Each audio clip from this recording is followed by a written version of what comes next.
할렐루야, 할렐루야. 반갑습니다. 오늘 말씀의 주제는 성숙되어지는 그리스도인입니다. 따라해 볼까요? 성숙되어지는 그리스도인. 참 이 성숙이란 단어가 뭔가 숙성되거나 뭐 그런 것을 의미하기도 하지만 오랜 인고의 시간을 나타내는 단어이기도 합니다. 그래서 우리가 그 많은 시간들을 참고 인내하고 또 그 결과물들을 기대하면서 우리가 그 시간들을 견디는 상황이 바로 성숙이라는 단어를 우리가 유추해 볼 수가 있는데요. 오늘 본문 말씀은 여러분들이 잘 아시는 말씀이라고 생각이 되어집니다. 사도 바울이 로마 교회를 향하여서 피력을 하고 있습니다.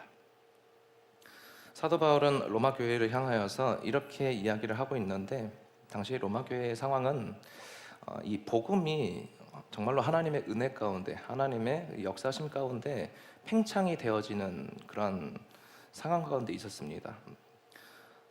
모든 공동체가 어떠한 상황이 우리가 예상치 못하고 또 커져갈 때 그 중간에 있는 과정을 우리가 흔히 말해서 과도기라고 이렇게 이야기를 하는데요. 과도기. 크게 교회를 두 부류로 이때 당시의 교회를 나눌 수 있다면, 한 부류는 태생이 유대교였었던, 문화가 유대교였었던 교회를 이 유대인들로만 이루어졌던 성도들이 있었고요. 한 부류는. 다른 한 부류는 이방인이었지만, 태생이 이방인이었고 다른 나라에 살았지만 복음으로 인하여서 뒤늦게 예수님을 믿게 된 사람들이 다른 한 부류였습니다. 제가 앞서 이 과도기라고 언급한 이유는, 여러분, 과도기라고 하면은 장점도 있지만 뭣도 있죠? 단점도 있고, 그 단점은 다시 말해서 문제점이라고도 이야기할 수 있습니다.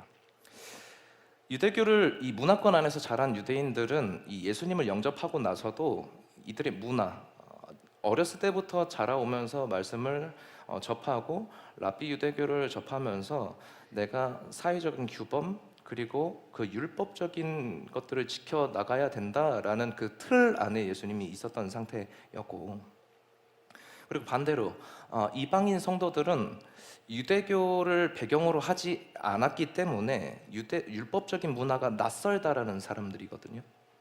그 율법적인 부분이, 문화가 낯설다. 그래서 서로가 서로를 이해하지 못하는 겁니다. 그러니까 흔히 얘기하면은, 야, 이방인들은 이런 거예요. 너희들이 예수님을 믿게 되었으면 이전 것이 중요하냐?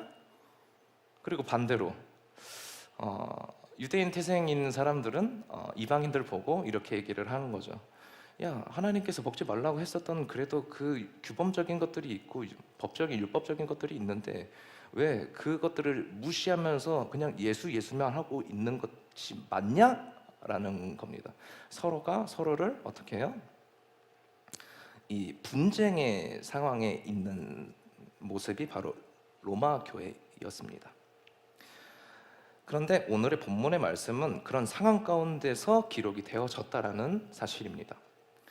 사도 바울이 이런 상황 가운데서 로마 교회를 향하여서 14장 서두에서 이렇게 딱 잘라 말합니다. 로마서 14장 1절에서 3절 말씀.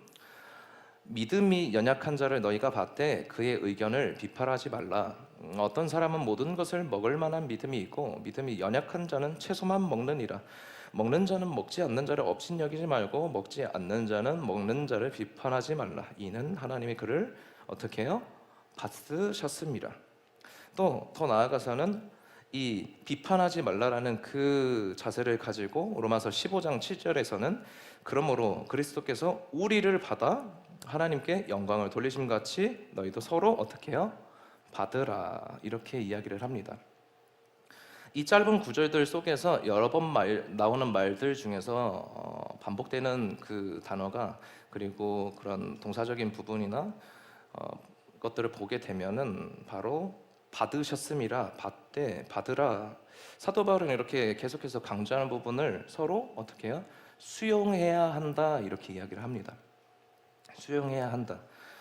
영어 성경 중에서 이제 킹 제임스 버전이나 이 CEB 번역 같은 경우는 리시브 이렇게 얘기를 하는데 저는 다른 번역을 조금 더 참고를 했습니다. NIV랑 GMB 번역으로 보게 되면은 이 부분을 accept 이렇게 얘기를 합니다. accept. 그러니까 수용하다, 받아들이다, 용납하다, 허용하다 이렇게 이야기를 합니다. 어느 누군가 나라는 존재를 그 공동체에서 용인하고 나라는 사람 자체를 받아들인다라는 것은 그 든든한 무게감을 선사합니다. 우리 교회에서도 마찬가지지 않습니까? 새로운 가족이 오고 또 맨 처음에는 되게 이렇게 낯설게 왔는데 할렐루야 축복합니다 하면은 처음에는 낯설지만 한 주 한 주 이렇게 예배를 드리러 오는 이 주일날 혹은 수요일, 금요일 그렇게 해서 소속감이 이렇게 들어져 있을 때 그 용인되어진다라는 느낌을 받아들이고 그리고 느낄 때 어떻게 돼요? 나도 든든한 뭐가 있어요? 백그라운드가 있다라는 겁니다. 사도 바울은 이 수용의 자세에 대해서 힘있게 말하고 있습니다. 수용의 자세. 그것이 없는 상태에서는 우리 스스로가 서로를 어떻게 해요? 아까 전에도 말씀드렸다시피 서로 비판한다라는 겁니다. 비판한다. 말씀을 준비하면서 우리는 타인을 바라보면서 한 발 물러선 수용의 자세가 있는가 저부터 이렇게 조금 제 삶을 회고해 봤거든요. 근데 저는 사실 예전 같았으면은 제 기준이 너무 확고하기 때문에 내가 됐으면 너도 해야지 이런 주의였거든요. 안 되는 게 어딨어. 몰아붙이면 언젠간 돼. 부정적으로만 왜 생각해? 긍정적으로 생각해야지. 긍정적으로 생각할 때까지 긍정적으로 생각해. 이거였거든요. 그런데요, 그렇게 살다 보니까 분내는 시간이 더 많은 거예요. 인생 가운데서 한계를 경험하기 때문에 한계에 대한 나의 어떻게 해요? 분냄, 화남 이런 것들이 참 많았거든요. 그런데 점점 시간이 지날수록 이런 부분에서 약해지고 다른 타인을 바라보게 됩니다. 어제도 이렇게 교회에 나오시는 여러 세대들 가운데서 어린 세대들부터 이제 청년들, 청소년들 그리고 섬기시는 어른 세대들에 이르기까지 참 이렇게 봤는데요. 와, 저럴 수 있겠구나. 그랬어요. 저럴 수 있겠구나. 저럴 수 있겠구나. 나도 저럴 수 있겠구나. 이게 부정적으로 말씀드리는 게 아니라 저럴 수 있구나. 사람이라는 건 이럴 수도 있고 저럴 수도 있고. 오늘 말씀 속에서 사도 바울이 피력하는 이 강조하는 핵심은 바로 어떤 원리냐면 바로 수용의 원리입니다. 따라해 볼까요? 오늘 말씀 속에서 사도 바울이 피력하는 핵심은 바로 이거예요. 강조하는 원리는 바로 수용의 원리입니다. 수용의 원리. 로마서 14장 1절을 보시면 믿음이 연약한 자를 너희가 받되 그의 의견을 비판하지 말라 이렇게 말씀하고 계십니다.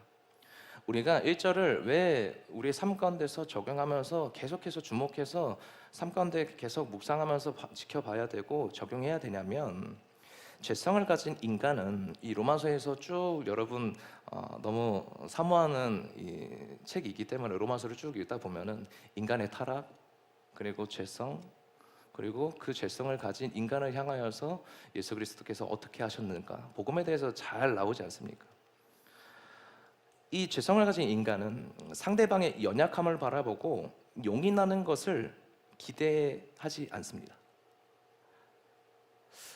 여러분들의 삶을 좀 이렇게 잘 보다 보면 자기 자신의 과오나 실수에 대해서는 너무 관대해요. 저를 포함해서 누구나 아니 난 그럴 수 있지 뭐 사람인데 나도 사람인데 그러다가 같은 뭐 문제가 아니더라도 그 문제가 크든 작든 상대방이 이렇게 딱 됐을 때 그 피해가 뭔가 나에게도 흘러올 수 있다라는 그 느낌? 그러한 흐름을 느끼기만 해도 그러니까 진작에 잘하지. 그쵸? 그러니까 진작에 잘하지. 누가복음 6장 41절에서 42절이 바로 그 말씀을 예수님께서 이야기하고 있거든요. 어찌하여 형제의 눈 속에 있는 티는 보고 내 눈 속에 있는 들보를 깨닫지 못하느냐? 너는 내 눈 속에 있는 들보를 보지 못하면서 어찌하여 형제에게 말하기를 형제여 나로 내 속에 있는 티를 빼게 하라 할 수 있느냐? 의식하는 자여 먼저 내 눈 속에서 들보를 빼라. 그 후에야 내가 밝히 보고 형제의 눈 속에 있는 티를 빼리라. 먼저 누가 하래요? 먼저 뭐가 더 크대요? 너야. 예수님께서는 그렇게 우리에게 말씀하시고 계시거든요. 타인에게 먼저 바라보기보다는 지금 너의 상태, 너가 직시하고 있는 그 문제를 너 자신을 바라보지 못한다. 자신의 약함, 악함에 대해서는 우리는 너무 관대하고 너그러운데 상대방이 똑같이 그러한 자리로 내몰렸을 때는 그러한 뜻으로 허용하지 않습니다. 그러한 뜻으로. 그렇기 때문에 오늘 이 로마서 14장 1절에서부터 12절의 말씀을 우리에게 적용하기를 원해요. 수용하는 자세, 사도 바울이 이야기하는 수용하는 자세. 사도행전에 보시면은 초대교회도 마찬가지였습니다. 항상 이 교회가 맨 처음에 이루어지기 전에 우리가 초대교회로 돌아가자 이러한 슬로건을 많이들 갖고 있지 않습니까? 초대교회가 굉장히 복음에 영향력도 있고 파워가 있었고 그리고 그러한 삶을 가지고도 모든 어려움들을 이겨내는 그러한 것들을 우리가 너무 답습했기 때문에 그런데 초대교회도 문제점은 있었습니다. 사도행전 6장 1절에 보시면은 그때 제자가 더 많아졌는데 헬라파 유대인들이 자기의 과부들이 매일 구제에 빠짐으로 히브리파 사람을 원망하니 사람들이 점점 많아졌어요. 사람들이 점점 많아졌는데 히브리 쪽 그러니까 유대인 쪽 사람들이 믿는 사람들도 있었고 예수님 믿는 사람도 있었고 아까 전에 말씀드렸다시피 이방인의 태생인데 예수님을 믿는 사람들이 생겨났단 말이에요. 그러니까 이게 계속 상충하는 거예요. 상충. 그런데 예수님의 제자들은 어떤 사람들이 더 많았죠?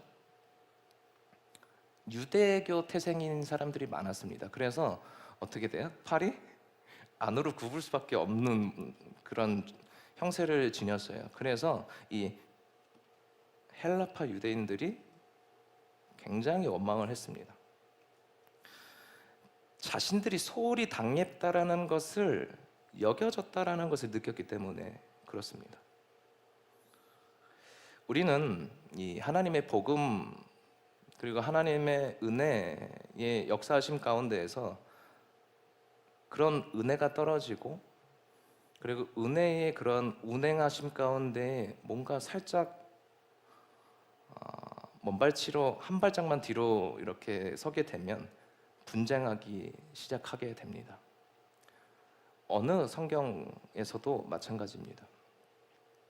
그래서 오늘 본문의 말씀은 그 어느 때보다도 우리 삶 가운데서 강력하게 연결고리가 지어진다라고 믿습니다. 로마서 14장 1절에서 2절 우리 함께 읽도록 하겠습니다. 시작. 믿음이 연약한 자를 너희가 봤되 그의 의견을 비판하지 말라. 어떤 사람은 모든 것을 먹을 만한 믿음이 있고 믿음이 연약한 자는 채소만 먹느니라. 아멘. 요즘 현대 사회에서는 채소만 먹으려고 하는 그런 분위기잖아요. 그렇죠? 몸을 위하여서. 이때 당시에는 믿음이 연약한 사람은 어떻게 해요? 채소만 먹는다고 하고 또 먹을 만한 믿음이 있으면 다 먹는다고 이야기를 합니다. 그러니까 좀 덩치가 있고 믿음이 좋으신 분들은 그런 거겠죠. 덩치가 있고 풍채가 좋고 3절 말씀은 어떤 특정한 부류나 우월한 자들에게만 국한된 이야기를 하지 않고 모든 사람들에게 이야기를 하고 있습니다. 먹는 자는 먹지 않는 자를 업신여기지 말고 먹지 않는 자는 먹는 자를 비판하지 말라. 이는 하나님이 그를 어떻게 해요? 받으셨습니다. 만유의 주관자 되시는 하나님이 받으셨음을 강조하는 것입니다. 서로가 서로를 받기 전에 먼저 하나님께서 우리 모두를 받으셨다. 연약하든 연약하지 않든 간에 그건 상관이 없다. 하나님께서 받으셨다.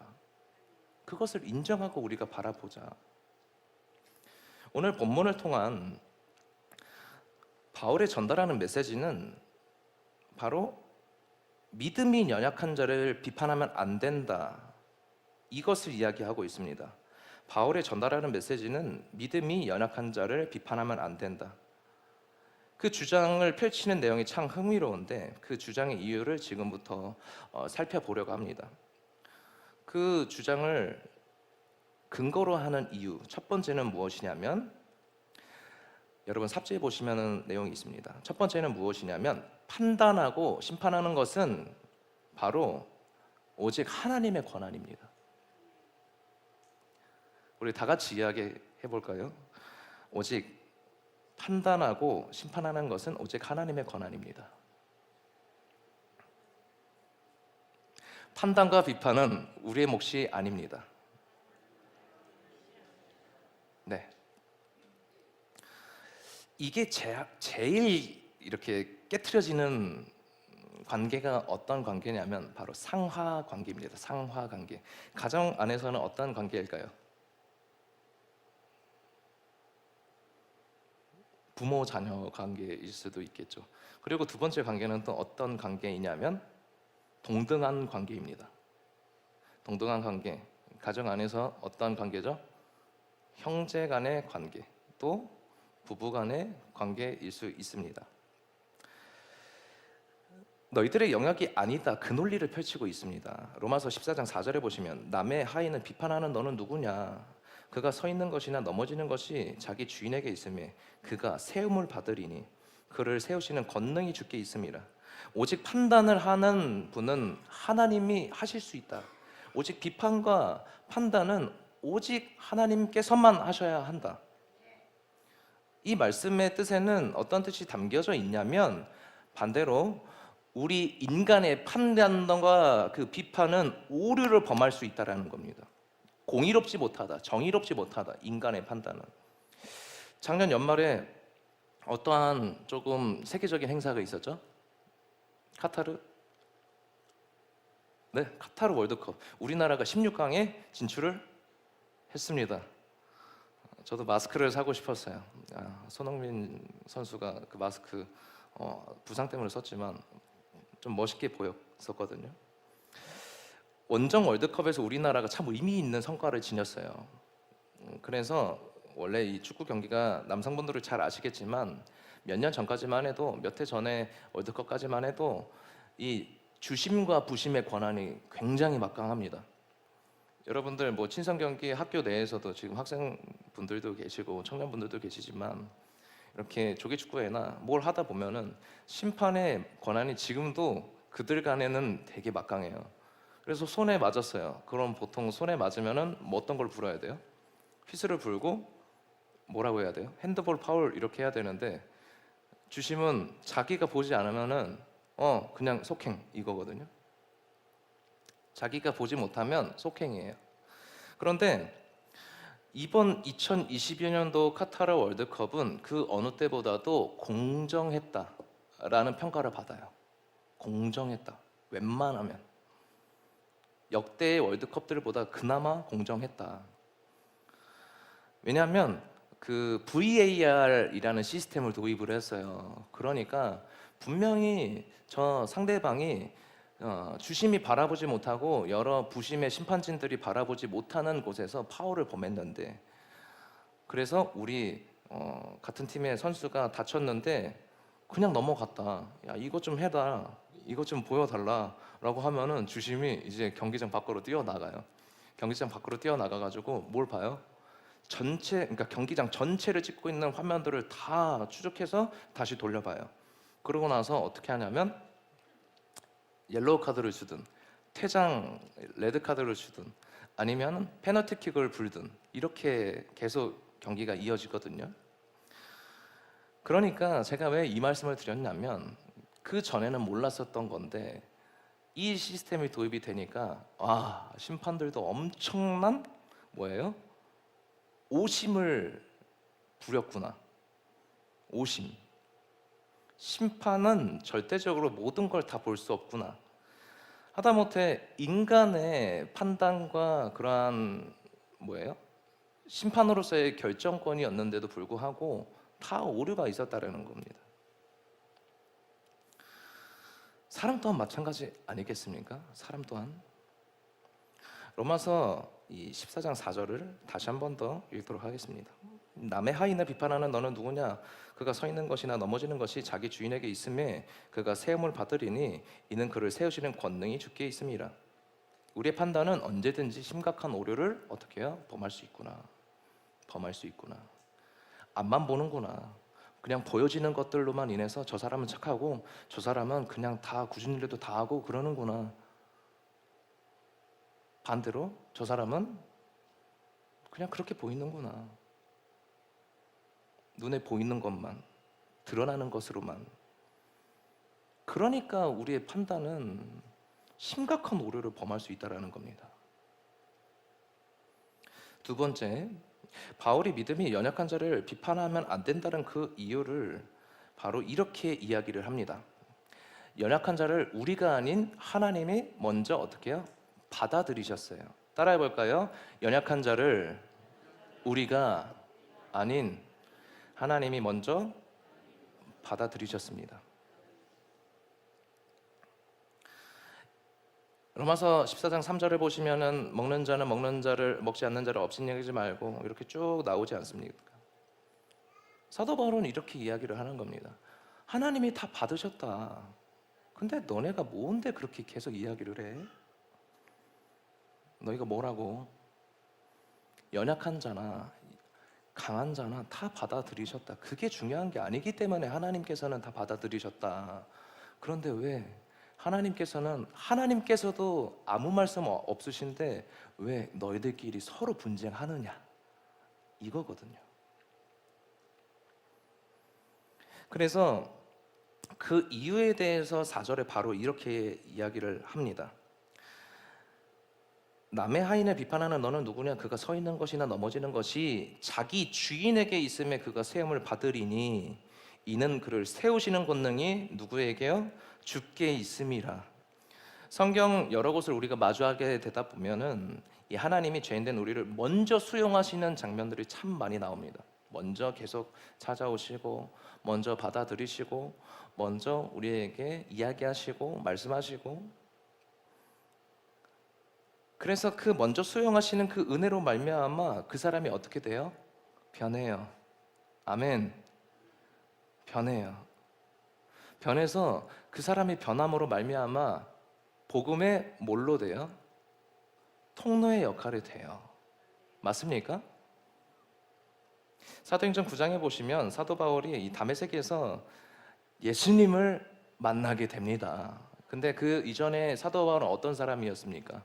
예수님을 믿는 사람들을 어떻게 해요? 잡아 죽이려고 하는 사람이에요. 그리고 실제로 그렇게 했고요. 근데 예수님을 만나고 이후에는 어떻게 됩니까? 180도로 바뀌어요. 180도로. 예수님을 증거하는 사명자로서의 삶을 이 사도행전 9장에서의 기점으로 바울의 삶이 바뀝니다. 당시 초대교회 성도들은 아주 자신들을 심히 위협했던 인물이었기 때문에 그가 단번에 변화했다고 믿을 수가 없었어요. 단번에 변화했다고. 그런데 같은 믿는 사람의 영향권으로 들여오기도 힘들었고 또 그렇게 받아들이기도 힘들었고 서로 간에 내적인 부분도 많았고 심지어 어떤 사건이 벌어집니까? 저 사람은 아직도 우리들에게 위협을 가할 사람이다. 그래서 어떻게 해요? 죽이려고 해요. 사도 바울을. 그렇게 해서 성읍에서 뭘 타고 내려옵니까? 광주리를 타고 피신하게 되지 않습니까? 그런데 사도행전 9장 26절에서 27절을 보시면은 당시에 아무도 받아주지 않았던 사도 바울을 누가 받아들이냐면 바나바입니다. 바나바. 사도행전 9장 26절에서 27절에 보시면은 특히 27절 바나바가 데리고 사도들에게 가서 그가 길에서 어떻게 주를 보았는지와 주께서 그에게 말씀하신 일과 다메섹에서 그가 어떻게 예수 이름으로 담대히 말하였는지를 전하니라. 바나바는 어떤 인물이었죠? 바나바는 이때 당시에 유대인들 그리고 제자들에게도 나아가서 이야기할 수 있는 사람이었어요. 교회 내에서. 그런데 그가 그들에게 나아가서 이 바울에 대해서 수용하고 증거해 줍니다. 증명해 줍니다. 개인적으로 상대가 이 신뢰가 가고 안 가고의 차원이 아닌 거예요. 오늘 이 27절에 보시면은 사도 바울은 어떻게 했냐면 주께서 그 사람을 받아들이셨고 먼저 수용해 주셨고 먼저 찾아가서 만나 주셨고 그렇기 때문에 그것에 대해서 바나바도 하나님께서 수용하심을 받아들이셨음을 본인도 인정한 거예요.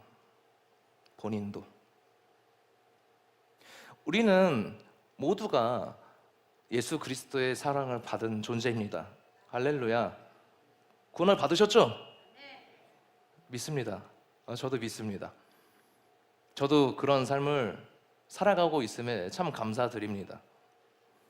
그렇다면 우리는 이 바나바처럼 수용해 줘야 돼요. 그래서 오늘 본문은 사도 바울이 연약한 자를 어떻게 대처했죠? 첫 번째 뭐였어요? 판단하는 자리는 오직 하나님만 하실 수 있었다. 두 번째는 하나님께서 그 연약한 자를 먼저 수용해 주셨다. 그거입니다. 그래서 우리의 삶 가운데 이 두 가지를 가지고 어떻게 쉽게 적용할 수 있을까라는 부분에 대해서 조금 나누고 싶습니다. 바울이 우리에게 제시하는 삶에 적용하는 단 한 가지의 제안 방법은 바로 이것입니다. 우리는 수용할 수 있는 삶의 모습은 바로 하나님과의 관계를 뜻하는 영적인 상태예요. 그리고 이 수용하기 위하여서 내가 예수님을 닮기에 힘쓰는 삶인가 그것을 바라봐야 합니다. 우리는 개인마다 내 안에 있는 죄의 유혹과도 싸우는데 이 13장, 14장 이렇게 쭉 보시면은 13장, 14절을 보시면은 이 말씀하시는 예수 그리스도로 인하여서 옷 입는 것을 이렇게 비유적으로 이야기합니다. 우리는 예수 그리스도로 인해서 덧입혀지는 인생이다. 우리의 행위나 우리의 어떤 성품이나 인품이나 그런 것이 도구로서 쓰일 수는 있으나 그것이 다 될 수는 없다. 우리의 인생은 하나님의 은혜로 예수 그리스도의 그 복음의 은혜로 말미암아 덧입혀져서 사는 인생이다. 우리에게 주어진 사람과 사람 간의 관계에서도 이런 부분이 똑같이 적용이 돼야 합니다. 근데 이게 잘 안 돼요. 이게 우리는 예배 드릴 때 참 하나님의 은혜, 하나님께 기대하는 그것들을 참 기도합니다. 그런데 나가면 잘 안 돼요. 일주일 동안 우리의 삶을 치고받고 이렇게 살잖아요. 세상과 잘 안 됩니다. 그런데 하나님께서는 골로새서 3장 12절에서 15절에 이렇게 말씀하십니다. 그러므로 너희는 하나님이 택하사 거룩하고 사랑받는 자처럼 긍휼과 자비와 겸손과 온유와 오래 참음을 옷 입고 누가 누구에게 불만이 있거든 서로 용납하여 피차 용서하되 주께서 너희를 용서하신 것 같이 너희도 그리하고 이 모든 것 위에 사랑을 더하라. 이는 온전하게 매는 띠내라. 그리스도의 평강이 너희 마음을 주장하게 하라. 너희는 평강을 위하여 한 몸으로 부르심을 받았나니 너희는 또한 감사하는 자가 되라. 하나님께서 보잘것없고 비참한 우리들을 어떻게 해요? 아무런 진짜 저 밖에 날아다니는 새와 같이 보일 때가 있지 않습니까? 우리 삶 가운데 안개와 같이 보일 때도 많습니다. 인생이라는 것이. 하지만 그럴 때 하나님께서는 먼저 택하사 거룩하고 사랑받는 자처럼 긍휼과 자비와 그리고 겸손과 온유와 오래 참음으로 우리에게 어떻게 하셨대요? 옷 입게 하셨대요. 옷 입게. 그래서 그 옷 입게 하심이 어떻게 흘러가냐면 사람에게 흘러갑니다. 내가 받은 그 은혜는 너에게 주어진 영혼, 너에게 주어진 사람, 그 사람에게 그 관계로 향하여서 흘러가야 된다. 그것에 대해서 우리에게 예수님께서, 하나님께서는 주문하고 계시는 겁니다. 주문. 이것은 성숙되어지는 그리스도인이라면 계속해서 반복되어지는 삶의 패턴인 것 같습니다. 그리고 패턴입니다. 우리는 매번 실패와 성공, 이 관계에 쳇바퀴처럼 계속 반복할 거예요. 성공이 더 많은지 실패가 많은지 여러분들의 삶을 다시 회고해 보십시오. 내가 하나님께 받은 이 사랑, 그 은혜가 사람에게 잘 흘러가고 있는가, 그것에 대해서 점검하셔 보셨으면 좋겠습니다.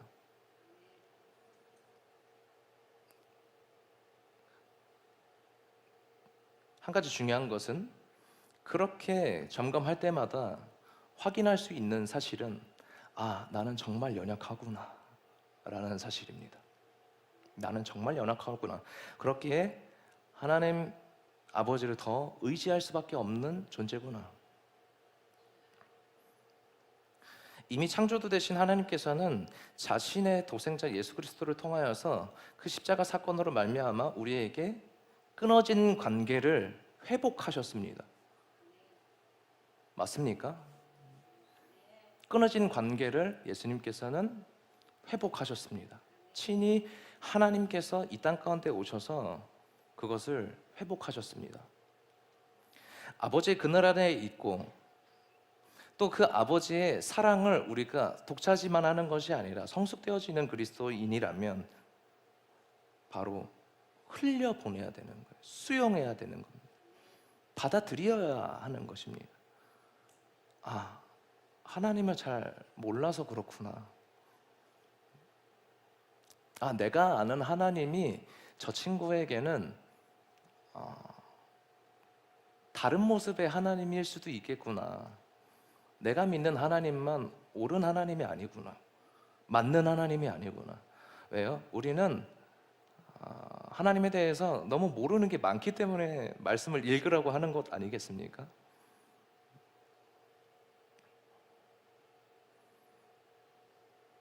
저 형제, 자매 안에 있는, 내재되어 있는 하나님의 그 사랑과 은혜와 그 삶 가운데 계속해서 어떻게, 아까 전에도 말씀드렸다시피 그 주인이 세우시는 그 과정 가운데 있는 존재구나, 그것을 인정해야 돼요.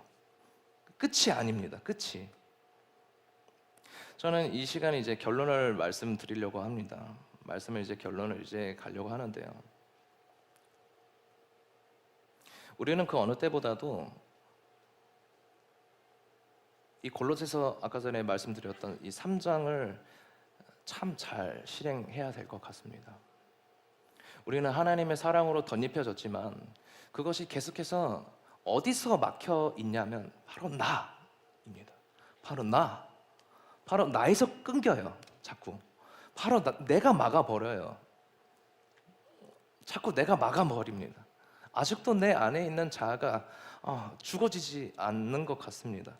나만 그 사랑을 독차지하려고 하고, 나만 그 은혜와 긍휼과 오래 참음과 그 온유함을 누리려고 하는 그 모습이 계속해서 나로 끊어져요. 나로. 하지만 아까 전에도 말씀드렸다시피 그리스도의 평강이 너의 마음을 어떻게 해요? 주장하게 하라. 너희는 어떻게 해요?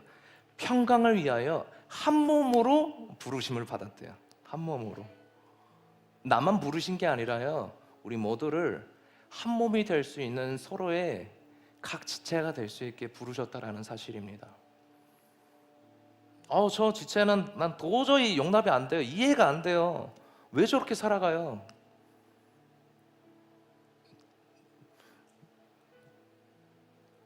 잘 몰라서 그렇죠. 하나님께서는 친히 이렇게 말씀하셨는데요. 우리 삶 가운데 너그럽게 용납하고 조금 더 여유가 있는 하나님의 여유로 말미암아 저 타인을 생각하는 순간, 그럴 수 있겠구나. 하나님을 잘 몰라서 그럴 수 있겠구나. 내가 받은 사랑이 저 지체에게는 다른 사랑으로 접근됐기 때문에 잘 모를 수도 있겠구나. 나 또한 그럴 수도 있겠구나. 이렇게 우리가 여유롭게 살아가다 보셨으면 좋겠습니다. 우리 신앙 가운데서도 그 여유를 지키셨으면 좋겠고요.